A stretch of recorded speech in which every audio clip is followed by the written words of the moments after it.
નમસ્કાર. તો મિત્રો, 2 દિવસ પહેલા આપણે જે માવઠારૂપી વરસાદની શક્યતાઓ બાબતે અપડેટ આપી હતી તે પ્રમાણે માવઠાની શક્યતાઓ હવે દેખાઈ રહી છે. ત્યારે ખાસ કરીને કયા જિલ્લાઓમાં માવઠાની અસર વધુ જોવા મળી શકે છે તે વિશેની વિગતવાર માહિતી જોશું. કઈ તારીખોમાં આ અસર વધુ જોવા મળી શકે છે તે બાબતની પણ માહિતી જોશું. તો વિડીયોને છેલ્લે સુધી જોવા વિનંતી. તો મિત્રો, આજે 23 તારીખના એક વેસ્ટર્ન ડિસ્ટર્બન્સ પસાર થયેલું છે ઉત્તર ભારતના ભાગોમાંથી. ત્યારબાદ વધુ એક વેસ્ટર્ન ડિસ્ટર્બન્સ છે તે 27 તારીખ આજુબાજુના પસાર થશે, જે ગુજરાતને અસર કરતા રહેવાનું છે. તો હાલ ગુજરાતમાં ઠંડીનો માહોલ બરાબરનો જામ્યો છે. ત્યારે માવઠારૂપી વરસાદની શક્યતાઓને પગલે ખેડૂતોની ચિંતામાં ચોક્કસપણે વધારો થયો છે, કારણ કે જે શિયાળુ પાક છે તે માવઠારૂપી વરસાદને કારણે નુકસાન થવાની પણ સંભાવનાઓ ચોક્કસપણે ગણી શકાય. તો મિત્રો, હાલની સ્થિતિ પ્રમાણે જોવા જઈએ તો જે ઠંડી છે તેમાં ચોક્કસપણે ઘટાડો થશે, કારણ કે વાદળછાયું વાતાવરણ થશે અને આના પરિણામે જે ઠંડી છે તેના પ્રમાણમાં આંશિક ઘટાડો થશે. પરંતુ જ્યારે આપણે અગાઉ પણ કહ્યું છે કે આ માવઠું પૂર્ણ થયા બાદ એક તીવ્ર કાતિલ ઠંડીનો રાઉન્ડ પણ જોવા મળશે.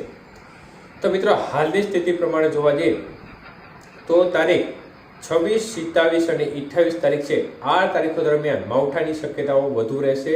એમાં પણ 27 તારીખ છે તે માવઠાની મુખ્ય તારીખ રહે તે પ્રકારની શક્યતાઓ વધુ દેખાઈ રહી છે. ત્યારે ખાસ કરીને ગુજરાતના કયા જિલ્લાઓમાં સૌથી વધુ અસર રહી શકે છે તે બાબતે વાત કરીએ તો મિત્રો, ખાસ કરીને આજે 23 તારીખના પણ જે ગુજરાત રાજસ્થાન બોર્ડર કાંઠાના ભાગો છે, મતલબ કે જે રાજસ્થાનના બોર્ડર કાંઠાના વિસ્તારો છે એ વિસ્તારોમાં પણ ક્યાંક માવઠારૂપી વરસાદની અસર આજે પણ જોવા મળી શકે છે. દાહોદ અને તેને લાગુ જે મધ્ય પ્રદેશના ભાગો છે તેમાં પણ છૂટાછવાયા વિસ્તારમાં આજે વરસાદ જોવા મળી શકે છે. જોકે ગુજરાતમાં સંભાવના નથી, પરંતુ જે ગુજરાતની બોર્ડર નજીક મધ્યપ્રદેશના ભાગો છે ત્યાં પણ છાટાછૂટી કે વરસાદની સંભાવના રહેશે.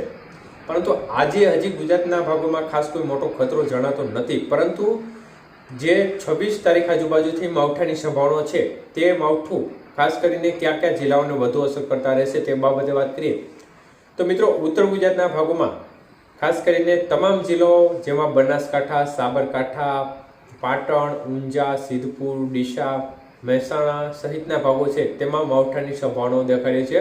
જ્યારે મધ્ય પૂર્વ ગુજરાતના ભાગોની વાત કરીએ તો પૂર્વ ગુજરાતમાં ખાસ કરીને મહીસાગર સાઈડના ભાગો છે, દાહોદ, ગોધરા, પંચમહાલ, અમદાવાદ, ગાંધીનગર, આણંદ, વડોદરા સહિતના ભાગોમાં પણ માવઠારૂપી વરસાદની અસર જોવા મળી શકે છે. જ્યારે અરવલ્લી આજુબાજુના ભાગોમાં પણ માવઠાની સંભાવનાઓ દેખાય તે પ્રમાણે દેખાઈ રહી છે.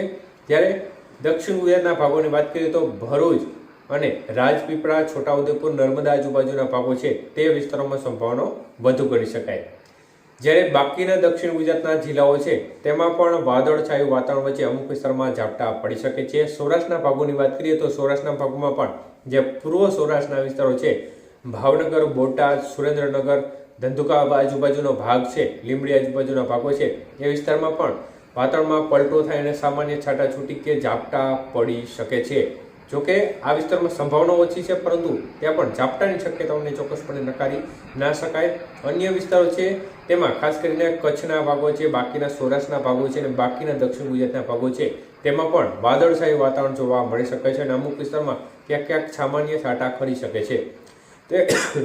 તો એકંદરે મિત્રો, ખાસ કરીને જે વધુ સંભાવના છે તે ઉત્તર ગુજરાતના ભાગો છે, મધ્ય પૂર્વ ગુજરાતના ભાગો છે અને તેને લાગુ દક્ષિણ ગુજરાતના ભાગો છે તે જિલ્લાઓ જણાવે છે તેમાં વધુ શક્યતાઓ લાગી રહી છે.